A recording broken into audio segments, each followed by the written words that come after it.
చెల్లిస్తున్నాను.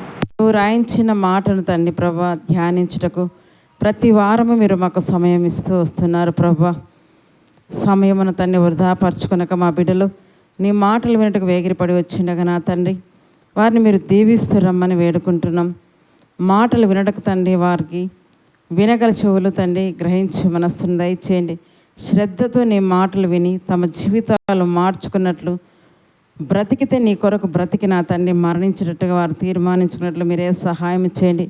పౌలు గారు బ్రతుకుట క్రీస్తే చావైతే లాభం అన్న రీతిగా ప్రభా మా బ్రతుకు నా తండ్రి నీ కోసమే, మా చావు కూడా నా తండ్రి నీ కోసమే అన్న రీతిగా మా బిడ్డలు నీ వాక్యాన్ని వింటూ నా తండ్రి వారి హృదయాల్లో నా తండ్రి ప్రభా నిన్ను పదిలం చేసుకుంటూ ప్రతిష్ఠించుకుంటూ నా తండ్రి నీ మాటలతో తమ హృదయాలు నింపుకుంటూ పాపలోకంలో, చీకటి లోకంలో, అంధకార లోకంలో వెలుగుమయంగా నీ మాటలు ఉంచుకుంటూ నా తండ్రి ముందుకు నడనట్లుగా సహాయం చేస్తురమ్మని నేను కూడా మాట్లాడబోతున్న మాటలు తండ్రి నీ గ్రంథంలో నీ మాటలు కనుక నేను మాట్లాడితే వ్యర్థం, కానీ నన్ను మరుగుపరచండి. నా నోటికి మీ మాటలు అందించండి ప్రభా. మీ పరిశుద్ధాత్మని యొక్క సహాయం చేత మాట్లాడక నా తండ్రి విత్తుచున్న వాక్యానికి తండ్రి నీరు కట్టి ఫలింపు దయచేస్తురమ్మని, ఒక్క హృదయంనైనా ఈ వాక్యం తాకగలిగినట్లు మారగలిగినట్లు మీరే సహాయం చేస్తురమ్మని కృప చూపించమని వేడుకుంటూ మా రక్షకుని మీ ప్రియకుమార క్రీస్తు వారి పరిశుద్ధ నామమున ఈ ప్రార్థన మీకు సమర్పిస్తున్నా మా కన్న తండ్రి, ఆమెన్. మరొకసారి మీ అందరికి కూడా ప్రభు అయిన యేసుక్రీస్తు నామమున వందనాలు చెల్లిస్తున్నా అండి. గత 2 వారాలుగా మనం ఒక అంశం మీద మాట్లాడుతూ ఉన్నాం కదా. గత 2 వారాలుగా, ఈ వారంతో ఎన్నో వారం? 3వ వారం. దేని విషయంలో మనం మాట్లాడుతున్నాం? దేవుని యొక్క చిత్తం, దేవుని యొక్క ఇష్టం. మరి మనం పాఠ్యభాగానికి వచ్చేద్దాం. యోహాను రాసిన సువార్త 6వ అధ్యాయము ప్రభు అయిన యేసుక్రీస్తు వారు చెప్పిన మాటను చదువుకొని ఈరోజు ఇంకాస్త ముందుకు వెళ్దాం మనం. యోహాను రాసిన సువార్త 6వ అధ్యాయము 38వ వచనం. నా ఇష్టమును నెరవేర్చుకొనుటకు నేను రాలేదు, నన్ను పంపిన వాని చిత్తం నెరవేర్చుటకే పరలోకం నుండి దిగి వచ్చి తిని. ఈ మాట ప్రభు అయిన యేసుక్రీస్తు వారు చెప్తున్నాడు. ఏమని చెప్తున్నాడట? నా ఇష్టం నెరవేర్చుకున్నట్టుకు నేను రాలేదు అనే మాట మన బుర్రలో బాగా ఎక్కించుకోవాలి. ఏ మాటను ఎక్కించుకోవాలి మనము? నా ఇష్టం నెరవేర్చుకున్నట్టుకు నేను రాలేదని అక్కడ యేసు ప్రభు వారు చెప్తున్నారు. ఇక్కడ మనము కూడా అనుకోవాలి. ఇక్కడ ఏమనుకోవాలి? మనము కూడా మన ఇష్టాలు నెరవేర్చుకున్నట్టుకు మనము రాలేదనే మాటను గుర్తుపెట్టుకోవాలి. ఏ మాటను గుర్తుపెట్టుకోవాలి? ఈ భూమి మీద మన ఇష్టాలను మనం నెరవేర్చుకుంటూ దేవుడు మనల్ని భూమి మీదకి పంపించలేదు, కానీ ఆయన తన సంకల్పాన్ని మన ఎడల నెరవేర్చడానికి ఈ భూమి మీదకి మనల్ని పంపించాడు. తన యొక్క కోరికను, తన యొక్క ఇష్టాన్ని నీ ద్వారా, నా ద్వారా, మన అందరి ద్వారా నెరవేర్చుటికి ఆయన మనల్ని ఈ భూమి మీదకి పంపించాడు. కనుక మనం ఏమనుకోవాలి? యేసు ప్రభులాగా అనుకోవాలి కదా. నేను కూడా నా ఇష్టాన్ని నెరవేర్చుకుంటూ ఈ భూమి మీదకి రాలేదు. తండ్రి నన్ను ఒక చిత్తముతో, ఒక సంకల్పంతో, ఒక ఆలోచనతో, ఒక ప్రణాళిక బద్ధకతో నన్ను ఇక్కడికి పంపించాడు. నన్ను ప్రతిష్ఠించాడు. తల్లి గర్భములో పిండముగా ఉన్నప్పుడే ఇర్మియాను ప్రవక్తగా ప్రతిష్ఠించాడు. నిన్ను నన్ను కూడా ఆయన ప్రతిష్ఠించి ఈ భూమి మీదకి పంపించాడు. ఆయన సంకల్పం ఏమైతే ఉందో అది మనం తెలుసుకోవాలి కదా. ఇక్కడ అదే చెప్తున్నాడు, నా ఇష్టం నెరవేర్చుకుంటకు నేను రాలేదు. మన ఇష్టం మనం నెరవేరిస్తే ఏమైపోతున్నాం? మన ప్రవర్తన ఎలా ఉంటుందంట? ఒకని ప్రవర్తన వాని ఎదుట సరి అయినదిగా ఉంటుంది, తుదకు అది ఏం చేస్తుందంట? మరణానికి దారి తీస్తుంది. ఎవరి ఇష్టం వాళ్ళ ప్రకారంగా నడుస్తుంటే ఎలా అనిపిస్తుంది? నా అంత మంచోడు ఇంకొకరు లేరు కదా, నేను ఎంత పర్ఫెక్ట్గా ఉన్నాను, నేను ఎంత విశ్వాసంగా ఉన్నాను, నేను ఎంత భయభక్తులు గల దానిగా ఉన్నాను, ఇలాగే అనుకుంటావా లేదా? మన ఆలోచన ఇలాగా ఉంటా లేదా? మన ఇష్ట ప్రకారం మనం నడుస్తున్నప్పుడు మనకి ఎలా ఉంటుంది? అంత రైటే ఉంటుంది, ఎక్కడ కూడా ఏది రాంగ్ అనేది అనిపించదు, అంత కరెక్ట్గానే ఉన్నారని అనుకుంటాం మనం. చివరికి ఏం చేస్తుందంటే అది మన ప్రవర్తన చివరికి మరణానికి దారితీస్తుంది. అందుకే మన ప్రవర్తన బైబిల్తో మనం పోల్చుకోవాలి, బైబిల్లో భక్తులతో మనం పోల్చుకోవాలి. నా ప్రవర్తన వారి ప్రవర్తన లాగా ఉందా, నా ఇష్టం వారి ఇష్టానుసారంగా ఉందా లేదా మనం ఏం చేసుకోవాలంట? సరి చూసుకుంటూ, పోల్చుకుంటూ మన జీవితాన్ని ముందుకు నడిపించుకోవాలి. అయితే పోయిన వారు మనం ఒక వ్యక్తిని చూసాం కదా, ఎవరైనా ఒక రాజును చూసాం, యోవాషు ఎప్పటి వరకు చక్కగా ప్రవర్తించాడు? యోవాషు ఎప్పటి వరకు చక్కగా ప్రవర్తించాడట? తనకు బుద్ధి నేర్పువాడైన యెహోయాదా బ్రతికిన దినములన్నిటి కూడా మర్చిపోయారేమో కదా. పోయిన వారం విన్నాం వాక్యం మర్చిపోయారేమో. యోవాషు ఎప్పటి వరకు చక్కగా దేవుళ్ళు నడవగలిగాడు, ఎప్పటి వరకు ఆయన చక్కగా ప్రవర్తించగలిగాడంటే తనకు బుద్ధి నేర్పువాడైన యెహోయాద యాజకుడు బ్రతికున్నంత కాలం ఎలా నడిచాడంట? నడిచాడు. ఎప్పుడు అప్పుడు ఏమైపోయాడు? ఆయన దేవునికే వ్యతిరేకంగా ఆయన నడిచాడు. మనం చూసుకునే పోయిన వారం. అయితే ఈ వారం కూడా ఇంకొక వ్యక్తి మనం గమనించినట్లయితే మొదటగా మనం ఒక మాటను చూసుకుందామండి. పేతురు రాసిన మొదటి పత్రిక. మన ఇష్టానుసారంలోని ప్రవర్తన వస్తుంది. అయితే ఇక్కడ చూద్దాం, మన ఇష్టానుసారంగా మనం నడవాలా, దేవుని ఇష్టానుసారంగా మనం నడవాలా? మన ఇష్టానుసారంగా మనం నడిచినట్లయితే పోయిన వారం యోవాషు రాజు గతి ఏమైంది మనం చూసుకున్నాం. ఈరోజు ఇంకోరిని కూడా మనం చూసుకుందాము. అయితే మన ప్రవర్తన అంతా కూడా ఎలా ఉండాలంటే ఇక్కడ చెప్తున్నాడు. పేతురు రాసిన మొదటి పత్రిక 1వ అధ్యాయము 16వ వచనం. నేను పరిశుద్ధుడనై ఉన్నాను గనుక మీరును పరిశుద్ధులై ఉండుడని వ్రాయబడి ఉన్నది. ఎవరు పరిశుద్ధుడై ఉన్నారంట? దేవుడు. మనల్ని కన్న దేవుడు, మనల్ని సృష్టించిన దేవుడు, మనల్ని పోషిస్తున్న దేవుడు, మనకు ఆరోగ్యాన్ని ఇచ్చే దేవుడు, మనకు ఆయుష్నిచ్చే దేవుడు కదా. మనకు సమస్తాన్ని అనుగ్రహించే దేవుడు ఎలా ఉన్నాడంట? దేవుడు ఎలా ఉన్నాడు? పరిశుద్ధుడై ఉన్నాడు. అదే అంటాడు, నేను పరిశుద్ధుడై ఉన్నాను గనక మీరును పరిశుద్ధులై ఉండు. ఇది ఆయన ఇష్టం, ఇది ఆయన యొక్క కోరిక, ఇది ఆయన యొక్క చిత్తం. దేవుని యొక్క ఇష్టం ఏంటంట? ఆయన పరిశుద్ధుడు. ఆయన నమ్ముకున్న మీరు కూడా ఎలా ఉండాలంట? పరిశుద్ధులై ఉండాలి. ఆయన నమ్ముకున్న మీరు ఎలా ఉండాలంట? పరిశుద్ధులై ఉండాలని చెప్తున్నాడు. చూడండి, ఇంకా చదువుదాం. నేను పరిశుద్ధుడనై ఉన్నాను కనుక మీరును పరిశుద్ధులై ఉండుడని వ్రాయబడి ఉన్నది. కాగా మీరు విధేయులకు పిల్లలై మీ పూర్వపు అజ్ఞాన దశలో మీకుండిన ఆశలను అనుసరించి ప్రవర్తింపక. మీ పూర్వపు అజ్ఞాన దశలో మీకుండిన ఆశలను అనుసరించమన్నాడా, అనుసరించొద్దన్నాడా? క్రీస్తు నమ్మక ముందు మనం ఎన్నో ఆశలు కదా, ఎన్నో ఆశలు మనకు ఉండేటివి. వాటన్నిట్లో మనం కొట్టుకొని పోతుంటే దేవుడు అడ్డుకట్ట వేసి, నాయన నువ్వు ఆశల్లో పడి వెళ్ళిపోతే నరకానికి పోతావు, అటు పోవద్దని ఒక అడ్డుకట్ట వేసి మళ్ళీ ఇటువైపు లాగాడు.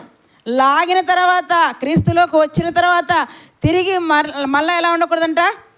మీ పూర్వపు అజ్ఞాన దశలో మీకుండిన ఆశలను అనుసరిస్తున్నామా, అనుసరించలేదా?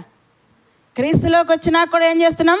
మళ్ళా తిరిగి కుక్క తన వాంతికి కదా గతికినట్లుగా మళ్ళా తిరిగి మనం అక్కడికే పరిగెడుతున్నామంట. ఆ మాట చూడండి, ఇదే పేతురు రాసిన గ్రంథంలో ఎంతో చక్కగా ఉంటుంది. పేతురు రాసిన పత్రిక 2:22. కుక్క తన వాంతికి తిరిగినట్టు, కడగబడిన పంది బురదలో పొరలినట్లు కదా, దొర్లుటకు మళ్ళినట్టును అని నిజమైన సామెత వీరికి సంభవించిన. ఎవరికి వారు?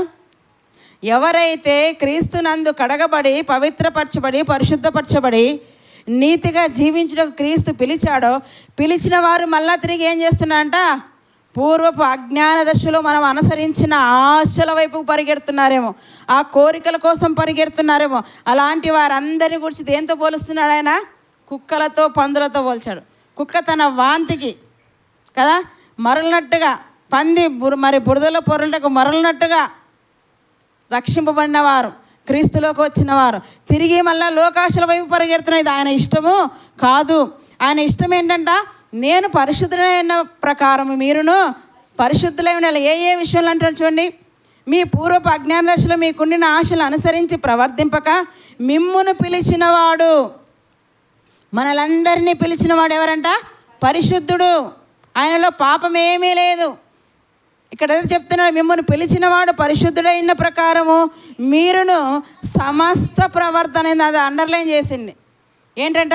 సమస్త ప్రవర్తన యందు, మాటలోను, చూపులోను, నడకలోను, ఆలోచనలోను కదా, సమస్త ప్రవర్తన యందు ఎలా ఉండాలంట? మీరును సమస్త ప్రవర్తన యందు పరిశుద్ధులయ్యుండుడి. ఆజ్ఞనా ఇది? ఆజ్ఞనా? ఖచ్చితంగా ఆజ్ఞే. మీరును సమస్త ప్రవర్తన యందు పరిశుద్ధుల ఇండు అంతే. ఇంకా ఆజ్ఞ ఇచ్చాడు. ఇప్పుడు ఆజ్ఞ అతిక్రమం ఏమైపోతుంది? పాపం వల్ల వచ్చే జీతం లేఖనాలన్నీ మనకి ఏమైపోతుంటే అవలీలగా చెప్పేస్తాం కదా. అందుకే దేవుడు ఎలా ఉన్నాడంట తెలుసా? దేవుడు ఎలా ఉన్నాడంట? మన నోటికి సమీపంగా ఉన్నాడంట. దేవుడు ఎలా ఉన్నాడు? నోటికి సమీపంగా ఉన్నాడు, హృదయానికి మాత్రం దూరంగా ఉన్నాడు. ఎందుకంటే నోటికి సమీపంగా అంటే అర్థం ఏంటి? లేఖనాలు అనగానే అలా చెప్పేస్తాం. అంటే లేఖనాలన్నింటి పట్టేసింటాం. నోటికి సమీపంగా ఉన్నాయన్నీ, కానీ హృదయానికి వచ్చేసరికి ఏమైపోతున్నాయి? అన్నీ దూరంగా ఉన్నాం. ఆయన నోటికి సమీపంగా ఉన్నాడు, కానీ హృదయానికి దూరంగా ఉంటున్నాడు. కానీ ప్రభు ఏం చేస్తుంట? మీ హృదయంలో ప్రతిష్ఠింపబడాలి, నోటికి కాదు, హృదయాంతరాల నుండి రావాలి మన భక్తి. కనుక ఎలా ఉండాలంటే మనము సమస్త ప్రవర్తన యందు పరిశుద్ధులై ఉండాలి. అలా ఉండడం దేవుని యొక్క చిత్తం. తెస్సలోనికి రాసినటువంటి మొదటి పత్రిక చూడండి, 4వ అధ్యాయం ఇదే మాట అక్కడ కూడా రాస్తున్నాడంటే, భక్తులు పదే ఒక మాటను ఎత్తి రాస్తున్నారంటే మనం అందులో తప్పిపోతున్నామేమో సరిచేయడానికే వారి మాటలు రాస్తున్నారు. మరి తెస్సలోనికి రాసిన మొదటి పత్రిక 4వ అధ్యాయం 3వ వచనం, మీరు పరిశుద్ధులగుటయే అనగా, చూడండి, మీరు పరిశుద్ధులగుటయే అనగా అంటూ జారత్వమునకు దూరముగా ఉండుటయు దేవుని చిత్తము. మీరు పరిశుద్ధులగటయే అనగా అంటూ మీరు పరిశుద్ధులగటయే అని చెప్తే ఏమంటాడు? ఇంక ఇక్కడ దేనికి దూరంగా ఉండాలంట? జారత్వానికి దూరంగా ఉండాలి. జారత్వానికి దూరంగా ఉండాలి. మీరు పరిశుద్ధులగటయే అనగా మీరు జారత్వమునకు దూరంగా ఉండుటయే దేవుని చిత్తం, దేవుని యొక్క ఇష్టం. దేనికి దూరంగా ఉండాలంట? జారత్వానికి దూరంగా ఉండడమే దేవుని యొక్క ఇష్టం. మీలో ప్రతి వాడు ఏమంట? దేవుని ఎరుగని అన్యజనుల వలె కామాభిలాష యందు కాక, చూడండి, దేవుని ఎరుగని అన్యజనులు ఎలా ఉంటారు? కామాభిలాష. అభిలాష అంటే కోరికనే. అభిలాష అన్న కోరిక. ఇక్కడ ఏ విషయంలో ఉన్నారంట వారు? క్రీస్తుని నమ్మని వారు ఏ విషయంలోనంట? కామాభిలాషయందు. ఇక్కడ మీరు బాగా ఒక్కొక్క వాక్యం మీరు బైబిల్ చూడండి, అర్థం చేసుకోండి. మీలో ప్రతివాడు దేవుని ఎరుగని అన్యజనుల వలె కామాభిలాష యందు కాక, ఇంకేమంట? పరిశుద్ధత యందును ఘనత యందును తన ఘటమును ఎట్లు కాపాడుకొనవలెనో అది ఎరిగి ఉండుటయే దేవుని చిత్తం. దేన్ని ఎరిగి ఉండాలంట? దేవుని చిత్తాన్ని, దేవుని ఇష్టాన్ని. అందుకే ప్రభు అయిన యేసుక్రీస్తు వారు ఎరిగి ఉన్నాడు కనుక ఆయన ఏం చెప్తున్నాడు? నేను నా ఇష్టాన్ని నెరవేర్చుకున్నట్టుకి ఈ భూమి మీదకి రాలేదు.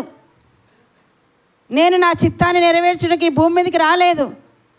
నన్ను పంపిన వాని చిత్తము, నన్ను పంపిన వాని యొక్క ఇష్టాన్ని నెరవేర్చుకున్నట్టుకు నేను ఈ భూమి మీదకి వచ్చాను, కానీ నా ఇష్టాన్ని నెరవేర్చుకున్నట్టుకైతే నేను రాలేదు. అది ఎరిగి ఉన్నాడు యేసు ప్రభు వారు. మనం ఎరిగి ఉన్నామా? యేసు ప్రభు వారేమో తండ్రి యొక్క ఇష్టాన్ని, తండ్రి యొక్క చిత్తాన్ని ఎరిగి ఉన్నాడు కనుకనే ఆయన ఆ మాటను చెబుతున్నాడు ధైర్యంగా. మనం ఎరిగి ఉన్నామా? నీవు నేను ఎరిగి ఉన్నామా? దేవుని యొక్క ఇష్టం ఏంటో, దేవుని యొక్క చిత్తం ఏంటో ఎరిగి ఉన్నామా? ఏంటంటే ఇక్కడ చెప్తున్నాడు, జారత్వానికి దూరంగా ఉండాలంట కదా. ఇంకేమంటాడు అక్కడ? కామాభిలాషలు ఎందుకు కదా. మరి పడిపోక ఏం చేయాలంటాడు? దూరంగా ఉండాలి. మీలో ప్రతివాడు దేవుని ఎరుగని అన్యజనులే కామాభిలాష ఎందు కాక పరిశుద్ధత ఎందును ఘనత ఎందును తన ఘటమును, ఘటం అంటే శరీరం, కుండ కూడా అంటారు కదా. ఘటం అంటే మన దేహమును అక్కడ చెప్తున్నాడు పోల్చి. అంటే మీ శరీరాలను, మీ దేహాలను కాపాడుకోవాలి. నేను చెప్పాను కదా, శత్రువు ఎవరు? మన మొదటి శత్రువు నీ దేహమే.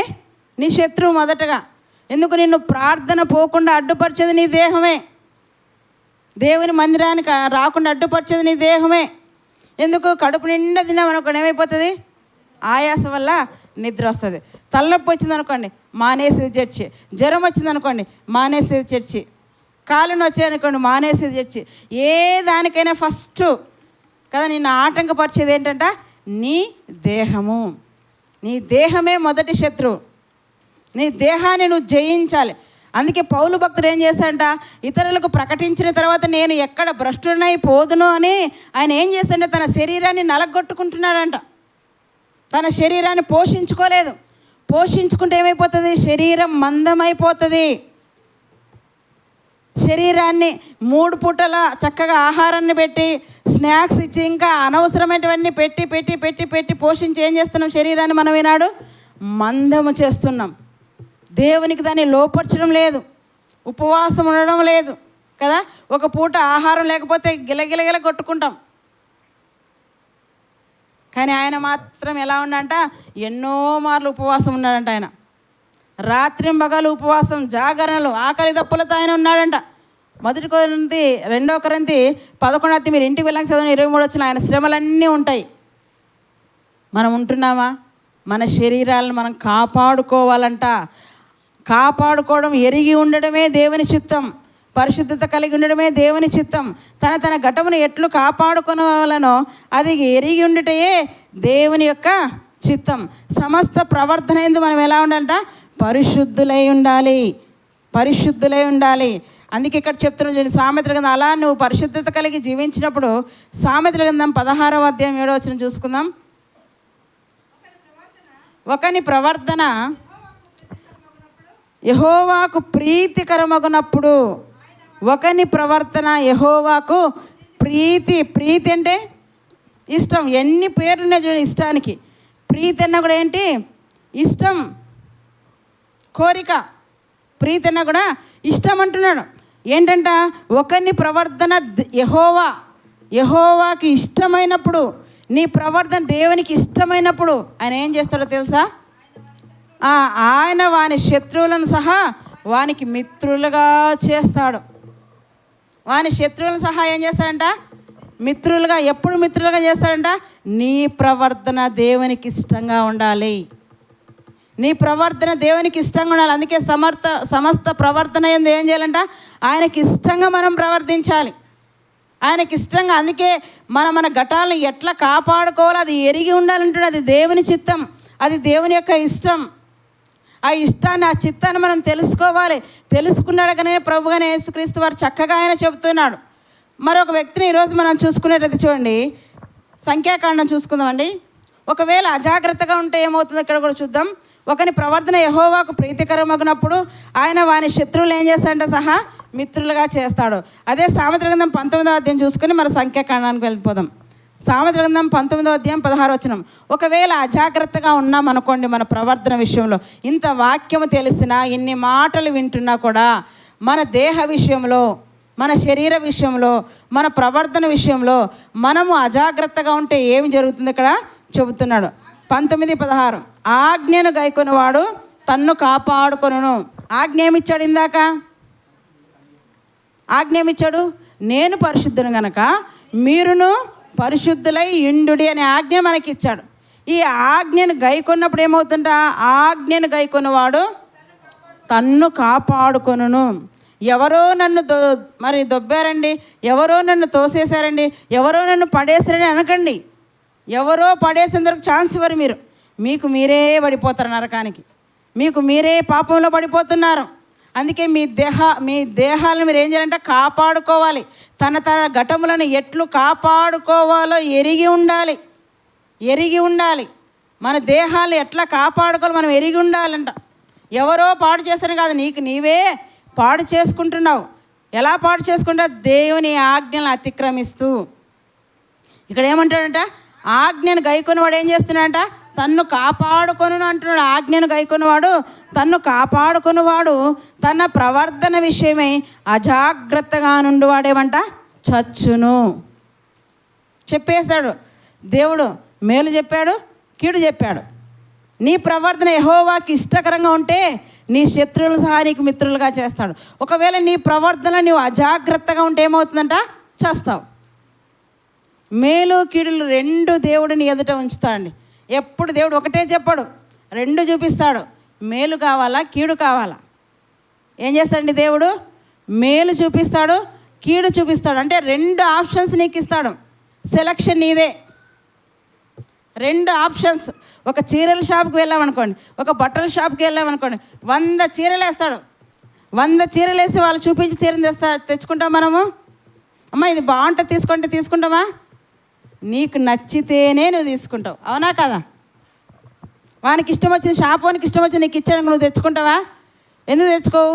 నేను ఇంత మూల్యం చెల్లిస్తున్నాను, ఇంత డబ్బు చెల్లిస్తున్నాను, నీ ఇష్టమేందయ్యా, నా ఇష్టం అంటాం కదా. నీ ఇష్టమేంది, నా ఇష్టం. కానీ దేవుడు చెప్తున్న నీకు 2 ఆప్షన్స్ చూపిస్తున్నాడు. చీరల విషయంలోనే, మనం కట్టుకునే చీరల విషయంలోనే, తినే తిండి విషయంలోనే ఇంత జాగ్రత్తగా మనం కలిగి ఉంటున్నామే, ఆత్మ విషయంలో ఇంకెంత జాగ్రత్త మనం కలిగి ఉండాలి. శరీరాన్ని ఏమంటున్నాడో తెలుసా? యేసు ప్రభువారు యోహాను సువార్త 6:63లో శరీరం కేవలము నిష్ప్రయోజనము, శరీరం కేవలం నిష్ప్రయోజనము, ఆత్మయే జీవింపచేయుచున్నది. నిష్ప్రయోజనమైన శరీరం కోసం ఎన్ని ఆలోచనలు, ఎంత జాగ్రత్తలు మనం తీసుకుంటున్నామండి, అవునా కాదా? నిష్ప్రయోజనం అయిపోయే శరీరం ఇది మంటలో పెడితే ఏమైపోతుంది? చచ్చింది అనుకోండి, మంటలో పెట్టేసి వస్తారు, కొద్ది రోజులకే పురుగు తినిపోతుంది కదా. మళ్ళా తిరిగి ఒక నెల 2 నెలలు లేదా ఒక 6 నెలలకు తోడితే అక్కడ ఏముండదు. ఎందుకు? నీ శరీరం ఏమైపోయింది? అది మన్ను కనుక తిరిగి మన్నులో కలిసిపోయింది, కుళ్ళిపోయింది, కృషించిపోతుంది. కనుక నిష్ప్రయోజనమైన శరీరం విషయం మీరు ఆలోచింపక, ఆత్మ అంటే ప్రయోజనకరమైనది, నిన్ను పరలోకానికి తీసుకువెళ్ళేది ఆత్మ. ఆత్మ ఒక వాహనం, అది ఎక్కడికి తీసుకువెళ్తుంటే నిన్ను పరలోకానికి తీసుకువెళ్తుంది. ఆ ఆత్మ విషయంలో మీరు ఇంకా ఎంత జాగ్రత్తగా ఉండాలనేది ఈరోజు దేవుడు మీకు హెచ్చరిక చేస్తున్నాడు. అందుకే ఏమంటాడు ఇక్కడ? ఆజ్ఞను గైకొనివాడు తన్ను కాపాడుకునేవాడు, తన ప్రవర్తన విషయమే అజాగ్రత్తగా ఉండేవాడు చచ్చును. ఆజ్ఞ అంటే ఏంటి? దేవుని నోటి నుండి వెలువడిన ప్రతి మాట కూడా ఆజ్ఞనే. దేవుని నోటి నుండి వెలువడిన ప్రతి మాట కూడా ఆజ్ఞనే. ఈరోజు ఆజ్ఞను అతిక్రమించిన వ్యక్తి ఏమైపోయాడో మనం చూద్దాం. తన ఇష్టాన్ని, తన యొక్క ఇష్టం చొప్పున ఆయన ప్రవర్తించినందుకు ఆయన ఏమయ్యాడో మనం ఒకసారి చూసుకున్నట్టయితే సంఖ్యాకాండము 22వ అధ్యాయం మనం చూసుకుందాం. సంఖ్యాకాండము 22వ అధ్యాయము 1వ వచనం నుంచి ఒకసారి మనం చదువుకుందాం. తరువాత ఇశ్రాయేలీలు సాగి యెరికోకు ఎదురుగా యోర్దాను తీరమున్న మోయాబు మైదానంలో దిగిరి. సిప్పోరు కుమారుడైన బాలాకు ఇశ్రాయేలు అమ్మోరీలకు చేసినదంతయు చూచెను. జనము విస్తారముగా ఉన్నందున మోయాబీయులు వారిని చూచి మిక్కిలి భయపడ్రి. మోయాబీయులు ఇశ్రాయేలుకు జంకిరి. మోయాబీయులు మిద్యాను పెద్దలతో ఎద్దు బీటి పచ్చికను నాకివేయినట్లు ఈ జనసమూహం మన చుట్టూ ఉన్నది యావత్తును ఇప్పుడు నాకివేయనండ్రి. ఆ కాలమందు సిప్పోరు కుమారుడైన బాలాకు మోయాబీయులకు రాజు. ఎక్కడ దిగారంటే ఇశ్రాయేలు జనాంగము మోయాబు మైదానంలో దిగారు. అయితే మోయాబుల రాజు, మోయాబు ప్రజలందరూ కూడా ఏమనుకుంటారంట? ఇశ్రాయేల్ జనాంగాన్ని చూసి భయపడిపోతున్నారు, జంకుతున్నారు, ధైర్యం చాలడం లేదు. ఎందుకంటే ఇశ్రాయేల్ పక్షాన ఎవరున్నారు? అప్పుడు దేవుడే యుద్ధం చేస్తున్నాడు. ఏ ప్రాంతానికి వెళ్ళినా ఆ ప్రాంతంలో వారిని జయించేస్తున్నారు. ఇప్పుడు మా ప్రాంతంలో దిగారు. వీళ్ళు ఎలా ఉన్నారంట? ఎద్దు ఏం చేస్తారంట? పచ్చిక బీటిని కదా, అక్కడ ఎంత బాగుంది చూడండి, ఎద్దు బీటి పచ్చికను నాకి వేయినట్లుగా ఈ జనసమూహం మమ్మల్ని కదా చుట్టి ఉన్నది, మమ్మల్ని తరిమేసి మమ్మల్ని క్లీన్ చేసి ఈ సామ్రాజ్యాన్ని, రాజ్యాన్ని ఆక్రమించుకుంటుందేమో అని మోయాబీలకు రాజైన బాలాకి ఏం చేస్తున్నాడంట? ఆలోచన చేస్తున్నాడు. వీరు మా మీద పడకుండా, వీరు మా రాజ్యాన్ని కదా ఆక్రమించుకోకుండా వీరిని ఏమైనా నేను చెయ్యాలి, ఎలా వీరిని నేను పడగొట్టాలి, ఎలా వీరి మీద నేను జయం పొందుకోవాలని బాలాకు రాజు ఏం చేస్తున్నాడంట? ఆలోచన చేస్తున్నాడు. అప్పుడు ఉన్న పెద్దలందరూ ఏం చెప్తున్నారు చూడండి 5వ వచనంలో. కాబట్టి అతడు బెయేరు కుమారుడైన బిలామును పిలుచుటకు అతని జనుల దేశం అందరి నది యొద్దనున్న పేతోరుకు దూతల చేత ఈ వర్తమానము పంపెను. ఎవరిని పిలుచుకోవడానికంట? బిలాము. బిలాము ఎవరో తెలుసా? ప్రవక్త. బిలాము ఎవరు? ప్రవక్త. ప్రవక్త అంటే ఎవరండి? యెహోవా నోటి మాటను ఉన్నది ఉన్నట్టుగా బోధించువాడే ప్రవక్త, అంతే. ప్రవక్త బిలాం అనే పేరుకి ఇంకో మాట అర్థం ఉంది, ప్రజల ప్రవక్త అనే అర్థం వస్తుంది. బిలాం అనే మాటకి ఏమంట? ప్రజల ప్రవక్త అని అర్థం వస్తుంది ఆ పేరుకి. అయితే ఇక్కడ ఏం చేయాలనుకోండి, ఈ బాలాకు ఇంతటి సైన్యాన్ని మనం జయించలేం కనుక ఎవరినైనా ఆయనను పిలుచుకొని రావాలి, ఏదైనా వాళ్ళని శపించాలి, వారిని మార్గమన్న తప్పించాలనుకొని ఏం చేశాడు? అక్కడ ఉన్న పెద్దలతో పేతోరుకు దూతలను పంపించాడంట. ఎవరిని పిలుచుకురావడానికి? బిలామును ప్రవక్తను. చూడండి అక్కడ జరిగింది చూద్దాం. వర్తమానం పంపాను, చిత్తగించు ఒక జనం ఐగుప్తు నుండి వచ్చెను, ఇదిగో వారు బూతులను కప్పి నా ఎదురు దిగి ఉన్నారు, కాబట్టి నువ్వు దయచేసి వచ్చి నా నిమిత్తము ఈ జనమును శపించుము. వారు నాకంటే బలవంతులు, వారిని హతం చేయుటకు నేను బలమొందుదునేమో. అప్పుడు నేను ఈ దేశం నుండి వారిని తోలివేయుదునేమో అని ఎవరు చెప్తున్నారంట? ఎవరు చెప్తున్నారు? బిలాము కాదండి, బాలాకు రాజు దూతలకు ఈ మాటలు చెప్పి, ఈ మాటలు మీరు బిలాముకు చెప్పండి, బిలాము వచ్చి నా ఎదుటిన ఈ జనాంగాన్ని అంతటి కూడా శపిస్తే నేను అప్పుడు వారి మీద విజయం పొందుతానేమో. ఎందుకైనా శపించవచ్చు కదా, బాలాకి శపించవచ్చు కదా, బాలాకి శపించవచ్చు కదా. బాలాకు మాట ఎవరు వినరు? దేవుడు వినడు. బిలాం మాట అయితే దేవుడు వింటాడు. బిలాం ఎవరంట? ప్రవక్త. ఆయన చూడండి ఏమంటాడు అక్కడ, నీవు దీవించినవాడు కదా, నీవు దీవించువాడు దీవింపబడిననియు, శపించువాడు శపింపబడిననియు నేనెరుగుదును. 7వ వచనం పైన, నీవు దీవించువాడు ఏమవుతాడంట? దీవించబడతాడు. నువ్వు శపించువాడు శపింపబడతాడు. అది నాకు తెలుసయ్యా, అందుకే నీ దగ్గరికి నా దూతలను పంపాను. అంటే ప్రవక్త ఏదంటే అది అలాగే జరుగుతుందంటండి. ప్రవక్త ఎందుకు? వారు లోకానికి వేరుగా ఉంటున్నారు, వారు దేవుణ్ణే హత్తుకొని ఉన్నారు, వారి నోట దేవుని మాట ఉంది. అందుకే చెప్తాను, అది నాకు తెలుసు.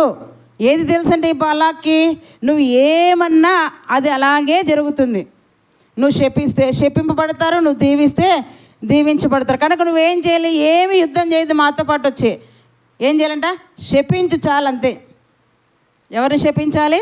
ఇశ్రాయేలు జనాంగాన్ని జయించాలంటే అది మా చేత కాదు. కనుక నువ్వు శపిస్తే నీ శాపం వారికి తగులుతుంది. కనుక అప్పుడు మేము యుద్ధాన్ని చేసి వారిని మేము స్వతంత్రించుకోగలమని అంటున్నాడు. ఆయన ఏం చేస్తాడు చూడండి, నీవు దీవించువాడు దీవింపబడిన, నీవు శపించువాడు శపించబడిన నేను ఎరుగుదును. కాబట్టి మోయాబు పెద్దలను రాజు ఎవరైనా పంపించాడంట? మోయాబు పెద్దలను, మిద్యాను పెద్దలను, సోదె సొమ్మును చేత పట్టుకొని బిలామును వద్దకు వచ్చి బాలాకు మాటలను అతనితో చెప్పగా, పెద్దలందరూ వచ్చారంట. మోయాబు పెద్దలు వచ్చారు కదా, ఇంకేమంట మిద్యాను పెద్దలు వచ్చారు.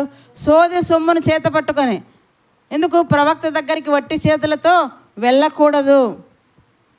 ప్రవక్త దగ్గరికి కానీ దైవజనం దగ్గర కానీ ఎక్కడికైనా సరే వట్టి చేతులతో మనము వెళ్ళకూడదని ఏం చేశారంటే వాళ్ళు సోదె సొమ్మును చేత పట్టుకొని వచ్చి బాలాకు ఏ మాటలైతే చెప్పాడు, ఇందాక మనం చదివామో ఆ మాటలన్నీ కూడా బిలాముతో చెప్తున్నాడు. బిలాము ఎవరి పక్షాన ఉన్నాడు? యెహోవా పక్షాన నిలబడి ఉన్నది ఉన్నట్టుగా మాట్లాడేటువంటి వాడు. అది ఎవరిని శపించాలంట? యెహోవా తనకు జనాంగముగా ఏర్పరచుకున్న ఇశ్రాయేలు జనాంగాన్ని శపించడానికి. ఇది సాధ్యమేనా? ఇది సాధ్యమేనా? బిలాం ఏమనుకోవాలి? నేను ఈ బిడ్డల పక్షాన కదా నిలబడాల్సింది, ఈ బిడ్డల కొరకే కదా దేవుని ప్రవక్తగా నియమించుకున్నది, ఎన్నుకున్నది అని అనుకోవాలి. కానీ బిలాం ఏం చేస్తున్నాడు చూడండి, 8వ వచనం, అతడు వారితో ఈ రాత్రి ఇక్కడనే ఉండుడి. ఏమంటున్నాడు ఆయన? లేదయ్యా నేను రాను, నన్ను దేవుడు నియమించింది ప్రజల కోసం నియమించాడు, వీరి పక్షానండి నేను మాట్లాడాలి, మీరు వెళ్ళండి అని చెప్పాలి. కానీ ఏం చేస్తున్నాడు ఆయన? ఈ రాత్రికి ఉండండి. మంచి ఏదో చెడు ఏదో బిలాంకు తెలుసండి. శపించడం అనేది దేవునికి ఇష్టం కాదని తెలుసు. అయినా దేవుణ్ణి ఒకసారి అడుగుతాను, ఈ రాత్రికి ఉండండి. ఎందుకు ఆయనకు అంత ఆశ వచ్చింది చెప్పండి? వాళ్ళు ఏది చేత పట్టుకొని వచ్చారు? అది సోదె సొమ్ము చేత పట్టుకొని వచ్చారు. సొమ్మును చూపించారండి, సొమ్మును చూపించారు. అంతవరకు విశ్వాసంలో ఉన్నారు, అంతవరకు చక్కగా దేవుని మాటలు వింటున్నారు, అంతవరకు ఒక నిర్ణయం తీసుకున్నారు. ఎప్పుడైతే పొలం అమ్మారో చేతుల్లో సొమ్ము పడింది, ఏమైపోయారు? వాళ్ళు మారిపోయారు.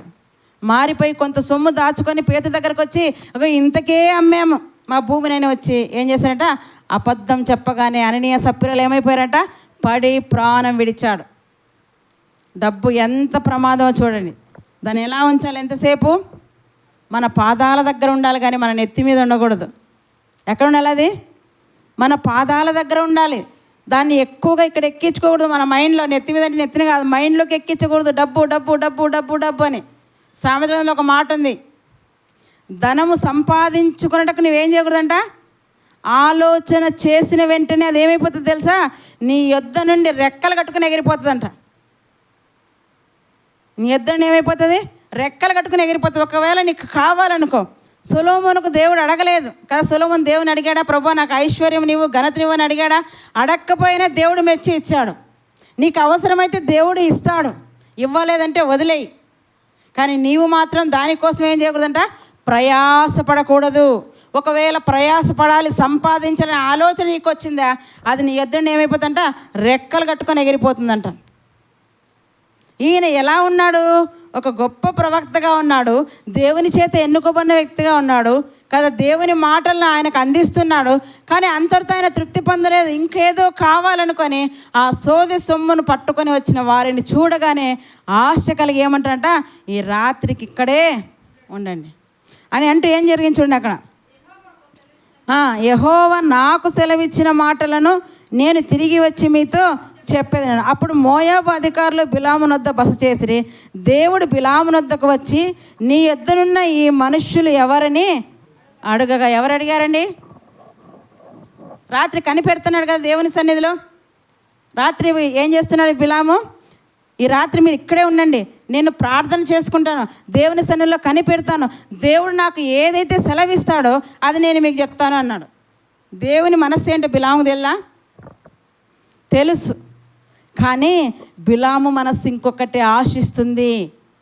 బిలాము మనస్సు ధనాన్ని ఆశిస్తుంది. ఏమో దేవుడు అవకాశం ఇస్తాడేమో. దేవునికి కూడా తెలియదా వాళ్ళు వచ్చిన వారెవరో? దేవునికి తెలుసా తెలియదా వచ్చిన వారెవరో?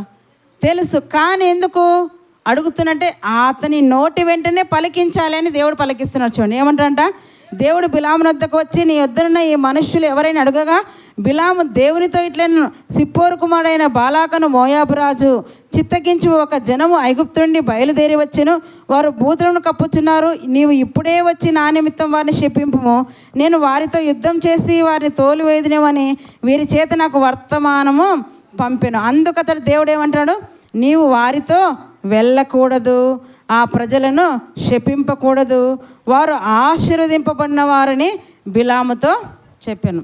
ఏమంటున్నాడు దేవుడు, నువ్వు వారితో వెళ్ళకూడదు నాయన, నువ్వు వారితో వెళ్ళకూడదు, ఆ ప్రజలు నువ్వు శపించకూడదు. వారు ఎవరో తెలుసా? ఆశీర్వదింపబడిన జనాంగం. ఎవరు వారు? ఇశ్రాయేలు జనాంగం. ఇశ్రాయేలు జనాంగం దేవుని చేత ఆశీర్వదింపబడినవారు. వారిని నువ్వు శపించకూడదు, బాలాకు మాటలు విని నువ్వేం చేయకూడదంట, ఇశ్రాయేలు జనాంగాన్ని శపించకూడదు. ఎందుకంటే వీరు ఆశీర్వదింపబడిన జనాంగం కనుక, నువ్వు వారితో వెళ్ళొద్దు అని దేవుడు ఏం చేశాడంట, ఖండితంగా చెప్పేశాడు. చెప్పినప్పుడు ఉదయం అయింది, ఆయన ఏం చేశాడు చూడండి. కాబట్టి బిలాము ఉదయం లేచి బాలాకు అధికారులతో, మీరు మీ స్వదేశంలోకి వెళ్ళుడి, మీతో కూడా వచ్చుటకు యెహోవా నాకు సెలవీయనని చెప్పుచున్నాడనగా చెప్పేశాడు. మీరు వెళ్ళండి, దేవుడు నాకు సెలవు ఇచ్చాడు, మీతో రావద్దన్నాడు, వెళ్ళొద్దన్నాడు, మీరు వెళ్ళండి మీ దేశానికి అన్నాడు. వాళ్ళు వెళ్ళిపోయారు. అదే మాటలు తిరిగి ఎక్కడికి వెళ్ళారంటే బాలాకు చెప్పారు, అయ్యా ఇట్లా అన్నాడు బిలాము, రానన్నాడంటే, సరే ఆయన ఈ సోది సొమ్ము కాదు కదా, ఇంకొంచెం నేను పెంచుతాను. ఏంటంటే ఇప్పుడు ఘనతనిస్తాను, అధికారాన్ని ఇస్తాను. మనిషి డబ్బుకు పడిపోకపోతే దేనికి పడిపోతాడు? అధికారం. అవునా కాదా? డబ్బుకు పడినవాడు అధికారం. లోకంలో రెండే వెళ్తున్నాయి, ఒకటి అధికారము, ఒకటి డబ్బు. ఇప్పుడు ప్రజెంట్ అధికారం అన్నా ఉండాలి, డబ్బు అన్నా ఉండాలి. ఈ రెండు లేకపోతే ఎవరు మనల్ని పట్టించుకోరు, అవునా? కానీ ఇక్కడ ఏం చేస్తున్నాడు, ఫస్ట్ డబ్బును పంపించాడు, పని జరగలేదు. తర్వాత నెక్స్ట్ ఏం చేయాలనుకున్నాడు ఆయన? చూడండి, ఆయన ప్లాన్స్ ఆయనకు ఉంటాయి. 14 వచనం, మోయాబు అధికారులు లేచి బాలాకు వద్దకు వెళ్ళి, బిలాము మాతో కూడా రానులడనండ్రి. అయినను బాలాకు వారికంటే ఏమంట, బహు ఘనత వహించిన మరి ఎక్కువ మంది అధికారులను మరలా పంపెను. వారు బిలాము వద్దకు వచ్చి ఆయనతో, నీవు దయచేసి నా యొద్దకు వచ్చుటకు ఏమీ అడ్డం చెప్పకము, నేను నీకేమిస్తానంట, బహు ఘనత కలగజేసేదను, నీవు నాతో ఏమి చెప్పుదువో అది చేసేదను గనక నువ్వు దయచేసి వచ్చి నా నిమిత్తం ఈ జనమును శపించమని సిప్పోరు కుమారుడైన బాలాకు చెప్పినండి. ఇప్పుడు ఏం పంపించారంట, వారికంటే గనులైన వారిని పంపించారు. పంపించి ఏం చేస్తుంటే, ఈసారి నీకు ఘనతనిస్తానన్నాడు, నువ్వు ఇంక అడ్డం చెప్పొద్దయ్యా, డబ్బుతో పాటు నీకేమిస్తాను, ఘనతను కూడా ఇస్తాను, హెచ్చింపునిస్తాను. బైబిల్లో ఒక మాట ఉందండి, హెచ్చించువాడు ఆయనే, తగ్గించువాడు ఆయనే, ఐశ్వర్యం ఇచ్చువాడు ఆయనే, ఆశీర్వాదం ఇచ్చువాడు ఆయనే, సమస్తం ఇచ్చువాడు ఆయనే. నిన్ను హెచ్చించాలని తగ్గించాలని ఎవరి చేతిలో ఉంది? ఎవరో నన్ను అనగదొక్కుతున్నారు అనుకుంటారు, అది పొరపాటు. ఎవరో నన్ను అనగదొక్కుతున్నారు, నన్ను ముందుకు రానివ్వడం లేదు కదా, నేను ముందుకు వెళ్తుంటే వెనక్కి లాగుతున్నారు, ఇవన్నీ వట్టివే. దేవుడు ఆశీర్వదిస్తే దాన్ని అడ్డుకోవడం ఎవ్వరి తరము కాదంటండి. అది ఎన్నటికీ అట్లుండవలసిందే, అంతే. ఇవన్నీ మన భ్రమలు, మనం ఆలోచనలు అనుకుంటాం, అంతే. దేవుడు ఆశీర్వదిస్తే అది ఎప్పటికీ అలాగే ఉంటుందంట. కానీ మనం ఏమనుకుంటాం? వాళ్ళు దొక్కారు, వీళ్ళు దొక్కారు, వాళ్ళని చేస్తున్నారు, వీళ్ళని చేస్తున్నారు, నన్ను ఎవరు గుర్తించలేదని అనుకుంటున్నాం. అది చాలా తప్పు. ప్రభు ఏం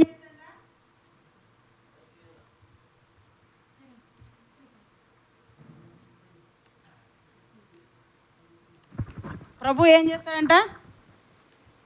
చేస్తాడంట? ఆయన బలిష్టమైన చేతి క్రింద మీరు ఎలా ఉండంట? దీన మనస్కులు ఉండండి, తగిన సమయం ఉంది ఆయన మిమ్మల్ని హెచ్చిస్తాడు. మిమ్మల్ని హెచ్చించాలంటే ఏం కావాలి? తగిన సమయం రావాలి.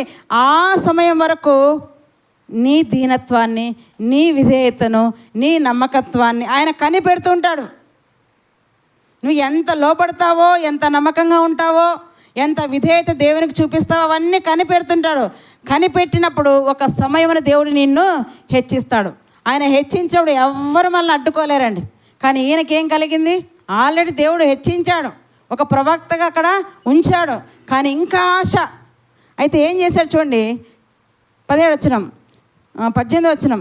అందుకు బిలాము బాలాకు తన ఇంటడి వెండి బంగారం నాకిచ్చినను, కొద్ది పని అయినను గొప్ప పని అయినను చేయనట్లు నేను నా దేవుడైన యెహోవా నోటి మాటను మీరలేను. ఎంత ఖచ్చితంగా మాట్లాడుతున్నాడు కదా, కండిషన్గా మాట్లాడు. అయ్యా నేను రానయ్యా. నిజంగా ఈ మాట ఎక్కడి నుంచి వచ్చిందో తెలుసా? ఇందాక మీకు ఒక మాట చెప్పాను, వాక్యాలు ఏం చెప్తారు మీరు? టకటక టకటక టకటక చెప్పేస్తాం. అంటే ఈ మాట ఎక్కడి నుంచి వచ్చింది బిలాంకి? ఎక్కడి నుంచి వచ్చింది బిలాంకి మాట? నీ ఇంటడు వెండి బంగారం ఇచ్చి నాకొద్దు, నువ్వు కొద్దిగా ఇచ్చినా ఎక్కువగా ఇచ్చినా ఘనత ఇచ్చినా నాకొద్దు అని నోటితో వద్దు అన్నట్టుగానే మనస్సులో కావాలి అన్నట్టుగా ఉందండి.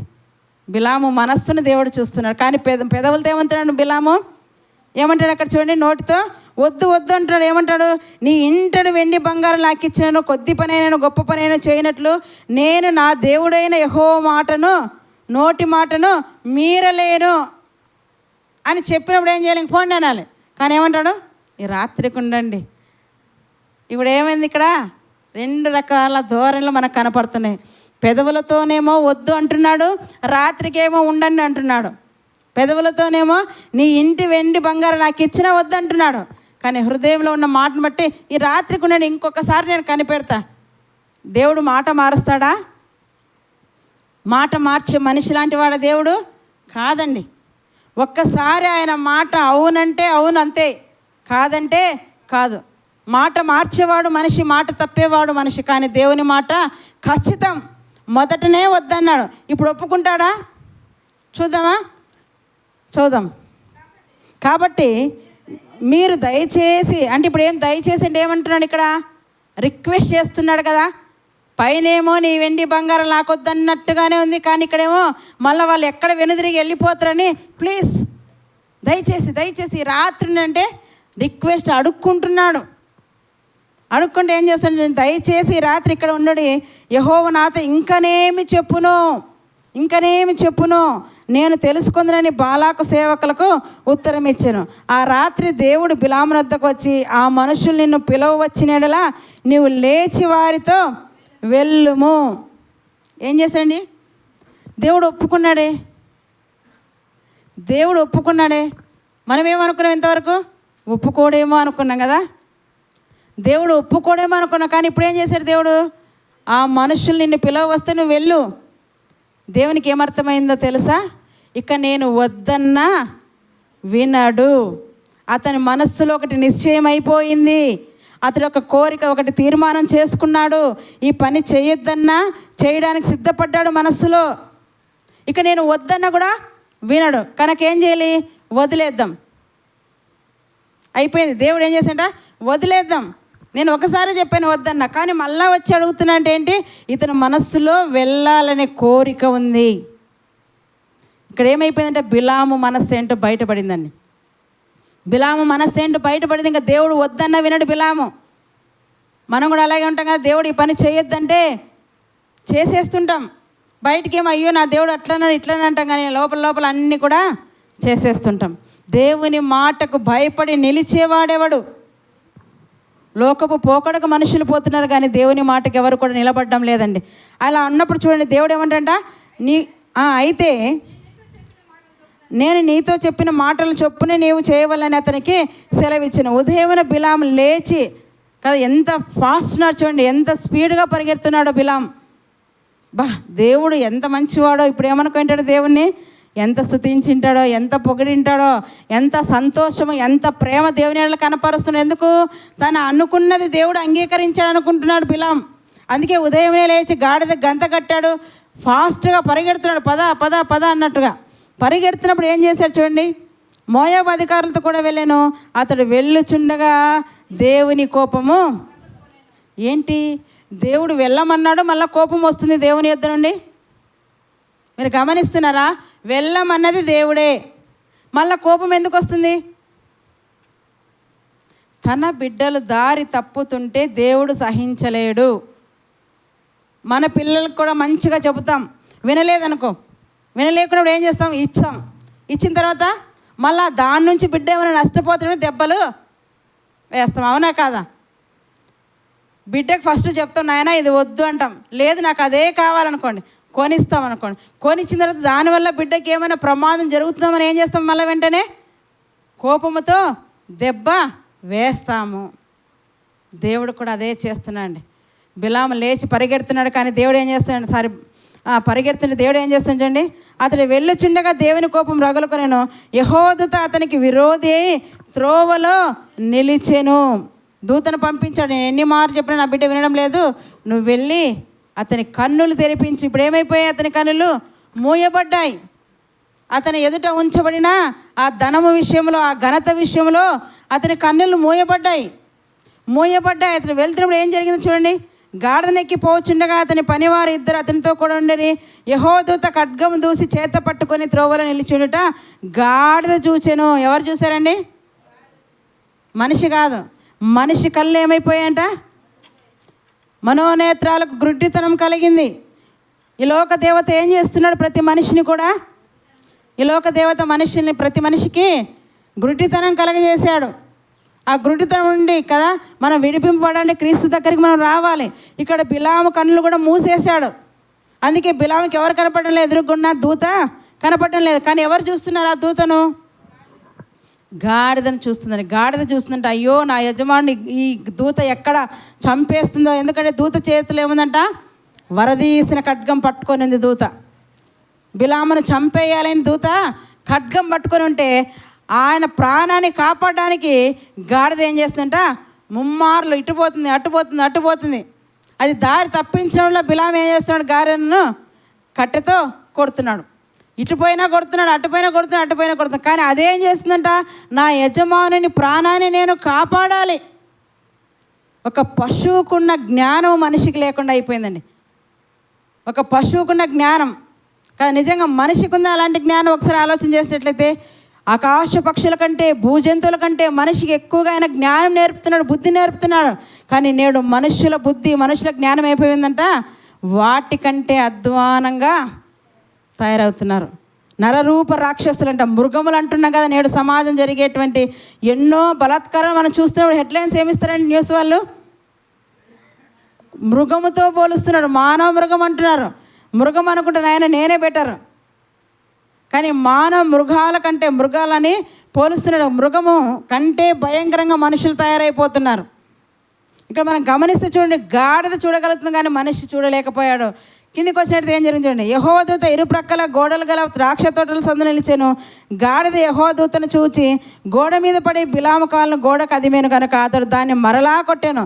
యెహోవా దూత ముందు వెళ్ళుచు కుడికైనను ఎడమకైనా తిరుగుటకు దారి లేక ఇరుకు చోట నిలవగా గాడిద యెహోవా దూతను చూచి బిలాముతో కూడా క్రింద కూలబడి, ఇంకా అటు పోలేక ఇటు పోలేక ఏం చేసిందంటే గాడిద క్రింద కూలబడగానే ఏం జరిగిందో చూడండి, క్రింద కూలబడగా కనుక బిలాము కోపము మండి తన చేతి కర్రతో గాడిదను కొట్టెను.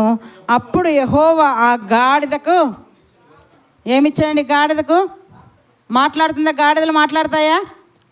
కుక్కలు మాట్లాడతాయా? పక్షులు మాట్లాడతాయా? చీమలు మాట్లాడతాయా? కానీ వీటన్నిటి ద్వారా దేవుడు మనకు బుద్ధి నేర్పిస్తున్నాడు. మాట్లాడని చీమల యుద్ధకు వెళ్ళమంటున్నాడు. సోమరి చీమల యుద్ధకు వెళ్ళి వాటి నడతలు కనిపెట్టు అంటున్నాడు దేవుడు. ఇక్కడ గాడిదకు మాటలు లేవు, కానీ ఆ క్షణాన దేవుడు గాడిదకి ఏమి ఇచ్చాడంట? మాటల్ని ఇచ్చాడు. ఇవన్నీ సైలెంట్గా ఉన్నాయంటే, మనం మాట్లాడుతున్నామంటే ఇందులో మన గొప్పతనం కాదు, దేవుని యొక్క కృప. దేవుడు అనుమతిస్తే రాళ్ళు, గోడల్లోని రాళ్ళు కూడా మాట్లాడగలవు. నువ్వు వినకపోతే అవి వింటున్నాయి. ఈరోజు వాక్యం ఎవరు వింటున్నాయి? వాక్యము నువ్వు వినలేదు, ఇక్కడ నిద్రపోతున్నావు, నిర్లక్ష్య వైఖరి కనపరుస్తున్నావు, కానీ గోడలలోని రాళ్ళు ఆ మాటలు వింటున్నాయి. రేపు న్యాయపీఠం మీద నిలబడినప్పుడు అవి వచ్చి నీకు మీద ఏం చేస్తాయంట? సాక్ష్యం పలుకుతాయి. సాక్ష్యం పలుకుతాయి. ఆ గాడిదకి ఏమి ఇచ్చాడంటే దేవుడు వాక్కుని ఇచ్చిన కనుక అదేం మాట్లాడుతుంది చూడండి. నువ్వు నన్ను ముమ్మారు కొట్టిదివి, నేను నిన్నేమి చేసిద్దని బిలాముతో అనగా ఏం చేసిందంట? బిలామును గాడిద ప్రశ్నించిందంట. అప్పుడైనా కన్నులు తెరవబడ్డాయా బిలాముకి? ఏంటి గాడిద, నేను కొన్ని సంవత్సరాల నుంచి ఎక్కుతున్నానే, ఏ రోజు మాట్లాడలేదు, ఈరోజే ఈ క్షణానే ఎందుకు మాట్లాడుతుందని కన్నులు తెరవబడ్డాయానికి కనీసం ఆలోచించాడంటే ఏమి కూడా లేదండి. అయితే ఇక్కడ చూసుకునే చూడండి, బిలాము నీవు నా మీద తిరగబడితివి. ఎంత చక్కగా ఒక మనిషితో మాట్లాడుతున్నట్టుగా బిలాము గాడిదతో మాట్లాడుతున్నాడు. ఆలోచించలేదు, అయ్యో ఏంటి నా గాడిద ఏంటి మాట్లాడవేంటి అని ఆశ్చర్యపోవడం లేదు, ఆలోచించడం లేదు. కానీ నువ్వు నన్ను నా మీద తిరగబడ్డావు అని ఎంత చక్కగా దానికి చెప్తున్నాడు చూడండి గాడిదకు. అప్పుడు ఏమంటుందో గాడిద చూడండి, నా చేత ఖడ్గము నెడల నిన్ను చంపి ఉందని గాడిదతో నేను ఏమంటున్నాడు బిలాము? నా చేతులు కట్టింది కట్టి నీకు దెబ్బలు మాత్రమే పడ్డాయి, అదే ఖడ్గం ఉంటే ఏం చేసేవాడిని? ఇప్పుడు అది రివర్స్ ఆలోచించండి. నువ్వేమో గాడిదను కొట్టావు, సహించింది, కానీ ఖడ్గం ఉంటే చంపేస్తాను అంటున్నావే తిరగబడినందుకు.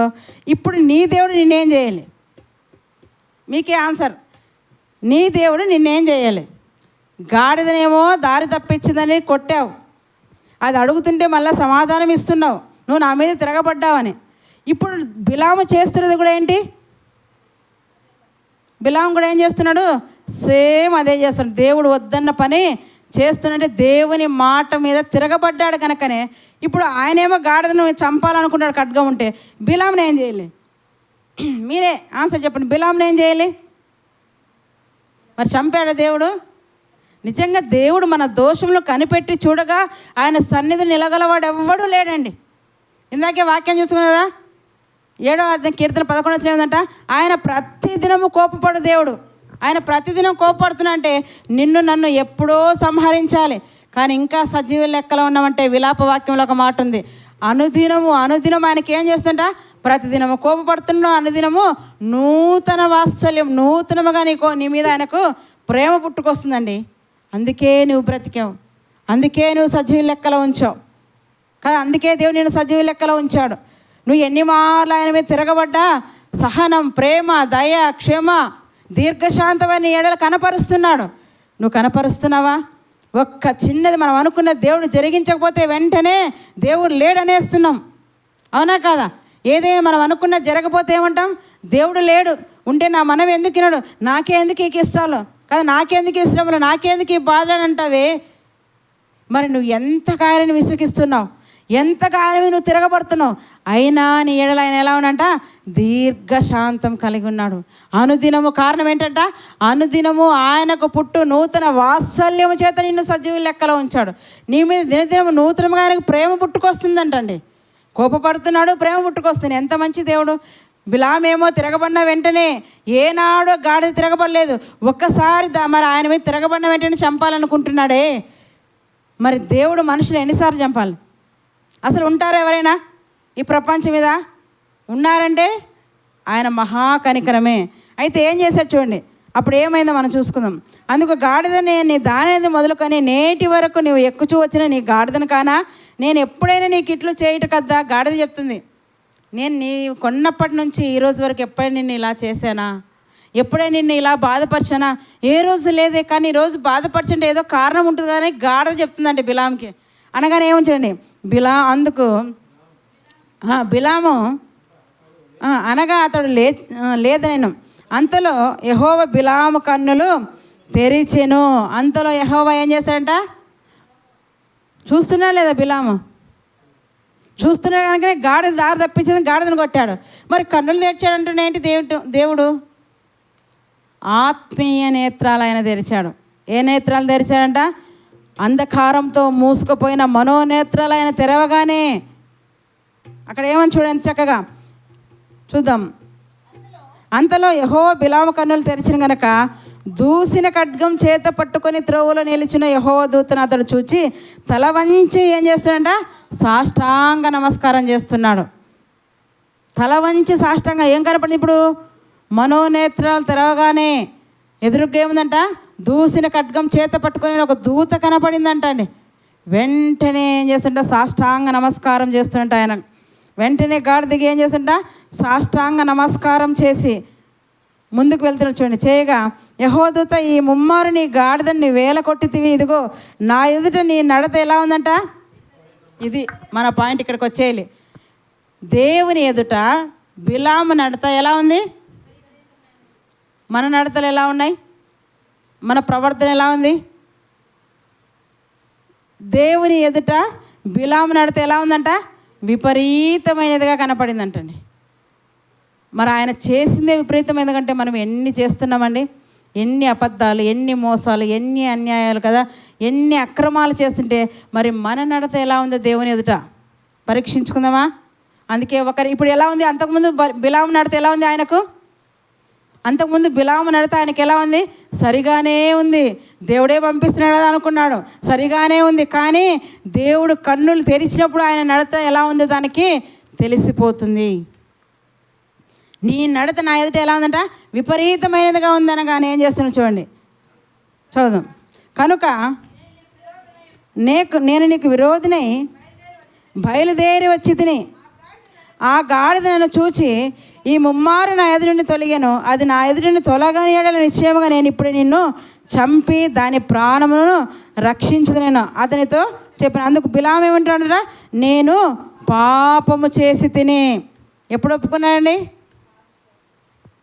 లాస్ట్కు నేను పాపం చేశానయ్యా, నాది తప్పు, అయితే నేనేం చేయాలి?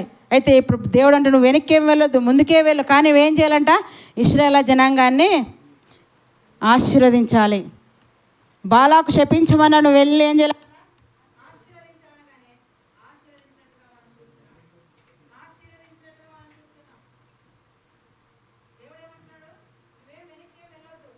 నువ్వు వెనక్కి వెళ్ళకుండా ఏం చేయాలంటే వెళ్ళి నేను చెప్పినట్టుగా నువ్వు ముందుకే వెళ్ళి ఏం చేయాలంట? ఆ జనాంగాన్ని ఆశీర్వదించని ఇక్కడ వాక్యము, ఆ జనాంగాన్ని ఆశీర్వదించని ఇక్కడ వాక్యము సెలవిస్తుంది. చూడండి, మనం గమనించినట్లయితే చూద్దాం. సంఖ్యాకాండం 24వ అధ్యాయం 12వ వచనంలో ఆయన తన తప్పు తెలుసుకుని ఏం చేస్తున్నాడు అక్కడ చూడండి. 24వ అధ్యాయము చదవండి.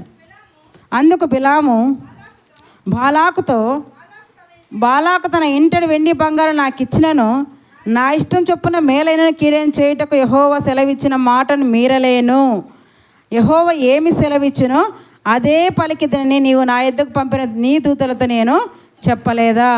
చిత్తగించు, నేను నా జనుల యొద్దకు వెళ్ళుచున్నాను. అయితే కడపటి దినములో ఈ జనులు నీ జనులకి ఏమి చేయదురు, అది నీకు విషేదపరచదనని చెప్పాను. ఏం చేశాడంట?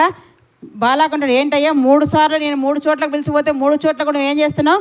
ఇశ్రాయేలు జనాంగాన్ని శపించమంటే ఆశీర్వదిస్తున్నావు అన్నప్పుడు అప్పుడు ఆయన ఈ మాట చెబుతున్నా అంట, నీ ఇంటడి వెండి బంగారం నాకు ఇచ్చినా నేనైతే శపించను. యెహోవా నాకు ఏ మాట అయితే చెప్పాడో అదే నేను సెలవిస్తున్నాను అన్నట్టుగా చెప్పి ఇప్పుడు ఏం చేస్తున్నాడు? ఈయన గురించి, బిలాం గురించి మనం ఆలోచన చేసినట్లయితే ప్రకటన గ్రంథం 2వ అధ్యాయం. అలానే బిలాం మారాడా అంటే చూడండి, అక్కడ ప్రకటన గ్రంథం 2వ అధ్యాయంలో దేవుడు ఎందుకు మరి బిలాం గురించి అక్కడ రాయించాడు అని మనం ఆలోచన చేసినట్లయితే ప్రకటన గ్రంథం 2వ అధ్యాయము 14వ వచనం.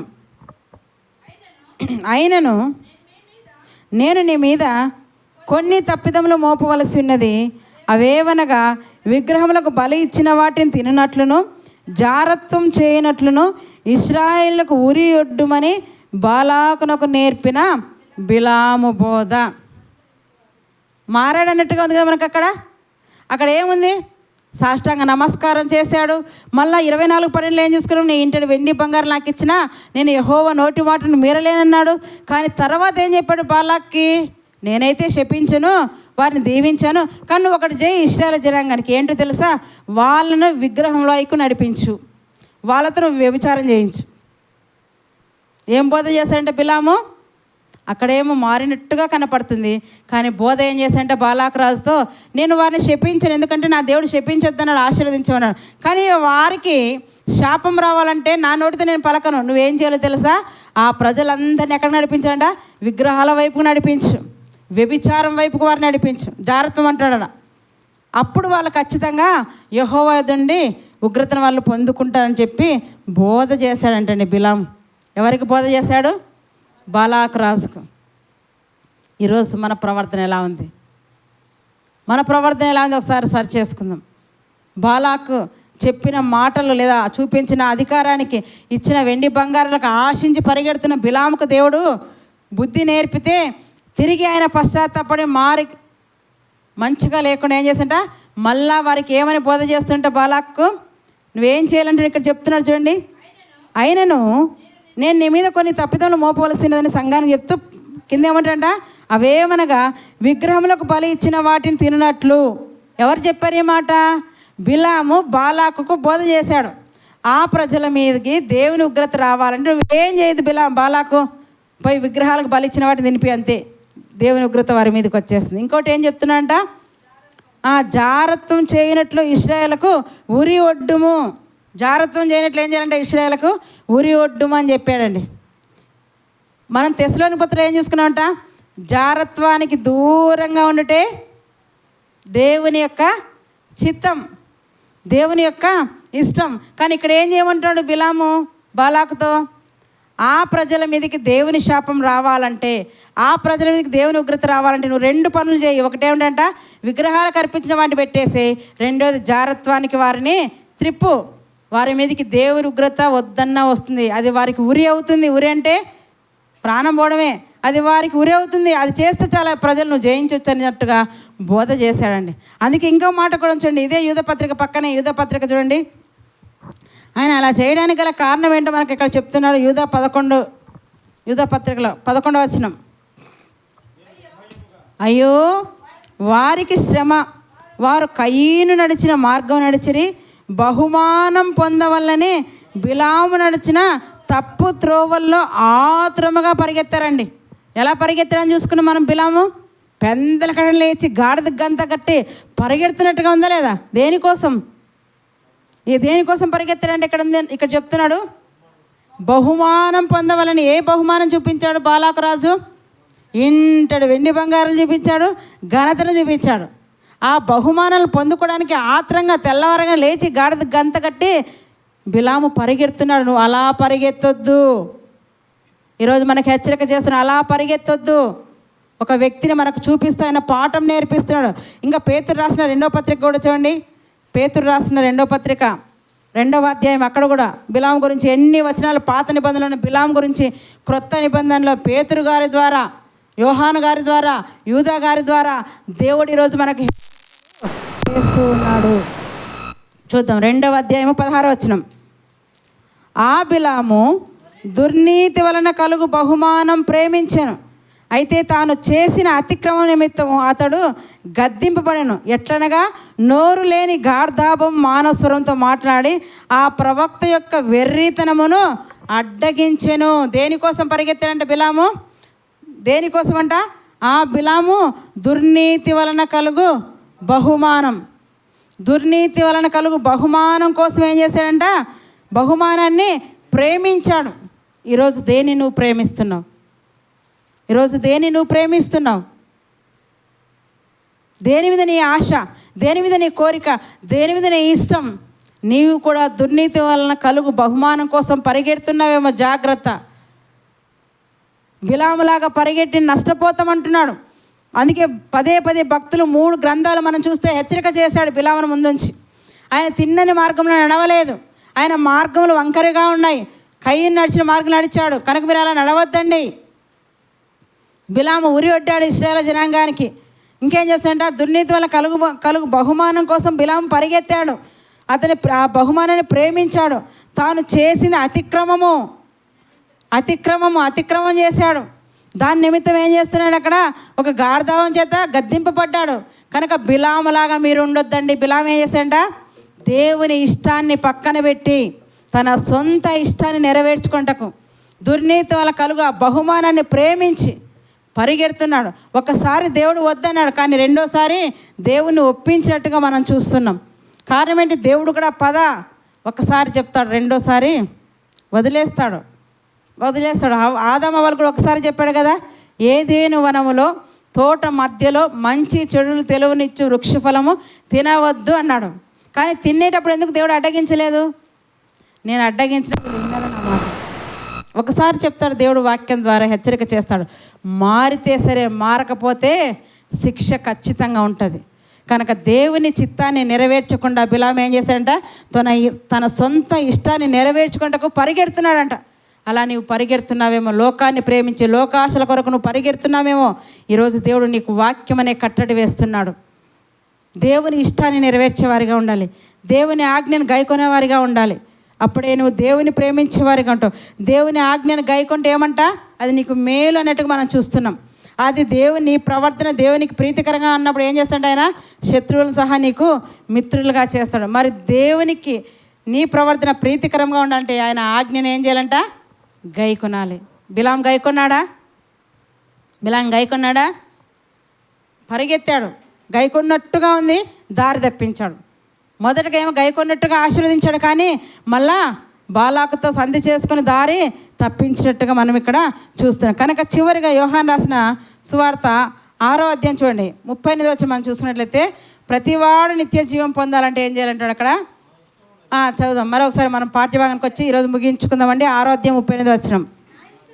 నా ఇష్టం నెరవేర్చుకున్నటకు నేను రాలేదు, నన్ను పంపిన వాని చిత్తం నెరవేర్చుటకే పరలోకం నుండి దిగి వచ్చి తిని, ఆయన నాకు అనుగ్రహించి దాని అంతట్లో నేను ఏమీ పోగొట్టుకొనక అంత్యదినమున దాన్ని లేపుటే నన్ను పంపిన వానే చిత్తమైనది. కుమారుని చూచి ఆయన యందు విశ్వాసం ఉంచు ప్రతివాడు నిత్య జీవం పొందుటయే నా తండ్రి చిత్తము. కుమారుని చూచి ఆయన యందు విశ్వాసం ఉంచాలి. మనమందరం కూడా దేవుని యందు విశ్వాసం ఉంచాం. ఆయన అడుగు జాడలో మనం ఇప్పుడు ఏం చేయాలంట, నడవాలి. ఈరోజు మన కోరికలు కాదు, మన ఇష్టం కాదు, ఎవరి ఇష్టానంట, దేవుని యొక్క ఇష్టాన్ని నెరవేర్చేవారిగా మనము ఉండాలి అని ఇక్కడ వాక్యం ద్వారా దేవుడు మనకు సెలవిస్తున్నాడు. అలా దేవుని ఇష్టాన్ని నెరవేరిస్తే ఏం జరుగుతుందంట, యోహాను రాసిన మొదటి పత్రిక 2వ అధ్యాయం 17వ వచనం. చివరిగా దేవుని ఇష్టాన్ని నెరవేర్చిన వాడు ఏమవుతున్నాడు చూడండి. యోహాను రాసిన మొదటి పత్రిక 2వ అధ్యాయము 17వ వచనం. లోకమును దాని ఆశయు గతించిపోవచ్చున్నవి, కానీ దేవుని చిత్తం జరిగించువాడు నిరంతరము నిలుచును. ఏమేమి గతిస్తాయంటమ్మా? లోకము గతిస్తుంది, దాని ఆశ గతిస్తుంది. వెండి బంగారాలు ఎక్కడ ఉండేటివి, లోకంలో ఉండేటివే. లోకంలో ఉన్న ఆశ అంతా కూడా ఒకరోజు గతిస్తుంది. కానీ దేవుని చిత్తాన్ని నెరవేర్చేవాడు ఏమంట, నిరంతరము నిలిచేవాడు. దేవుని చిత్తం ఏంటి? వాక్యమే దేవుని చిత్తం. వాక్యానుసారం చేయడమే దేవుని చిత్తం. వాక్యానుసారమైన నిర్ణయాలు తీసుకోవడమే దేవుని చిత్తం. దేవుని చిత్తాన్ని నెరవేర్చేవాడేమంట, నిరంతరము నిలుస్తాడు. కనుక ఎవరి చిత్తాన్ని నెరవేర్చాలి? 3 వారాల నుంచి మనం చూసుకుంటున్నాం. మన సొంత ఇష్టాన్ని కాదు, కానీ దేవుని యొక్క ఇష్టాన్ని, మన సొంత ఇష్టాన్ని నెరవేరుస్తూ కదా మన ప్రవర్తన, మన జాగ్రత్త మరి చక్కగా ఉంది అనుకుంటే ఏమైపోయారు? ముందు వారం ఒకరిని చూసుకున్నాం, ఈ వారము ఒకరిని చూసుకున్నాం. ముందు వారం యోవాషు ఏమైపోయాడంట, దారి తప్పిపోయాడు. ఈ వారము బిలాము దారి తప్పిపోయారు. దేవుని ఉగ్రతకు వారు పాత్రనట్టుగా మనం చూస్తున్నాం. కనుక మన ఇష్టాన్ని కాదు, కానీ దేవుని యొక్క ఇష్టాన్ని నెరవేర్చాలి. లోకంలో ఉన్నదంతా కూడా ఏదో ఒక రోజు గతించిపోతుంది, కానీ దేవుని ఇష్టాన్ని నెరవేర్చిన వాడు నిరంతరం నిలుచున వాక్యము సెలవిస్తుంది. కనుక వాక్యమే దేవుని ఇష్టం. వాక్యం ఏది చెబితే అది మీరు చేయడమే దేవుని యొక్క కోరిక. దేవుడి వాక్యం ద్వారా మనందరినీ కూడా దీవించునుగాక. అందరూ కూడా తలలోంచుకొని చిన్న ప్రార్థన చేసుకుందాం. పరిశుద్ధుడా, మహోన్నతుడా, నీకు స్తుతులు చెల్లిస్తున్నాము ప్రభా. గత 3 వారాల నుంచి నా ప్రభా నీ చిత్తం ఏమైందో మేము తెలుసుకుంటున్నాము ప్రభా. మరి లోకానికి నా తండ్రి వేరుగా ఉంటూ మరి జారత్వానికి దూరంగా ఉంటున్నా తండ్రి, నీ సన్నిధిలో తండ్రి మేము పరిశుద్ధులుగా జీవిస్తూ మా ఘటంలో ఎట్లు కాపాడుకునే వల్ల ఎరిగి ఉండటయే దేవుని చిత్తం మీరు సెలవిచ్చారు. మీ కుమారుడు ఈ భూమి మీద ఉన్నప్పుడు మరి ఆయన ఇష్టం కాకుండా నీ ఇష్టాన్ని నెరవేర్చి ప్రాణం పెట్టిన తండ్రి మరి 3వ దినం మృత్యుంజయుడే తిరిగి లేచాడు ప్రభా. మేము కూడా మా సహోదరు నిమిత్తం ప్రాణం పెట్ట బద్దులమై ఉన్నాం. విన్న వాక్యం నిష్ప్రయోజనం కాకుండా మేమందరం మీ యొక్క ఇష్టాన్ని తెలుసుకున్నాం కనుక జారత్వానికి దూరంగా ఉంటూ నీ ఇష్టాన్ని నెరవేర్చే బిడ్డలుగా ప్రతి బిడ్డ ఉన్నట్లు మీరే సహాయం చేస్తున్నామని కృప చూపించమని మా రక్షకుని మీ ప్రియకుమారున క్రీస్తు వారి పరిశుద్ధ నామంన ఈ ప్రార్థన మీకే సమర్పిస్తున్నాం మా కన్న తండ్రి. ఆమెన్.